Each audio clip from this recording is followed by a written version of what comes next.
বহুদূরে কোনো এক রাজ্যে এক অতীব সুন্দর রাজকুমার ছিলেন। আশেপাশের ৭ রাজ্যের রাজকুমারীরা তাকে বিয়ে করার জন্য মুখিয়ে থাকত।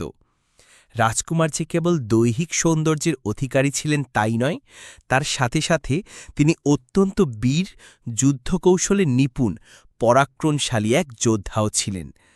তার বাবা মহারাজ পবনদেব রায় চাইছিলেন খুব শিগগিরই ছেলের বিয়ে দিতে এবং রাজ্যের সমস্ত দায়িত্ব ছেলেকে বুঝিয়ে দিয়ে নিজে অবসর গ্রহণ করতে। কিন্তু রাজকুমারের পছন্দমতো মেয়ে কোথাও খুঁজে পাওয়া যাচ্ছিল না। এদিকে রাজ্যের পুরনো রীতি অনুযায়ী প্রত্যেক রাজকুমারকে রাজ্যের দায়িত্ব গ্রহণের পূর্বেই বিবাহ সম্পন্ন করতে হতো। এভাবে বহুদিন পার হয়ে যায়, কিন্তু রাজকুমারের মূলের মতো কোনো মেয়ে আর পাওয়া যায় না। একদিন পূর্ণিমার রাতে রাজমহলের ওপরের আকাশ থেকে উড়ে যাচ্ছিল ২ পরী, রাতপরী ও ঘুণপরী। এমন সময় রাতপরীর মনে হঠাৎ পান খাবার ইচ্ছা জাগে। ঘুমপড়ি, আমার খুব পান খেতে ইচ্ছে করছে। এখন পান কোথায় পাবে রাত পরে?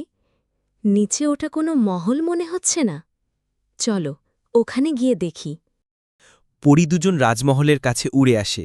সমগ্র মহল তখন গভীর ঘুমে নিমগ্ন। তারা রাজকুমারের কক্ষের খোলা বড় বারান্দায় এসে নামে।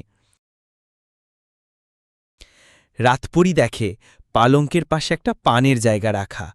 সে সেখান থেকে পান তুলে নিতেই যাচ্ছিল কি, তখনই তার চোখ ঘুমন্ত রাজকুমারের ওপর পড়ে। জ্যোৎস্নার আলোমাখা অপূর্ব সুন্দর পুরুষালী মুখ দেখে সাথে সাথেই রাতপরী রাজকুমারের প্রেমে পড়ে যায়। কি হবে এরপর?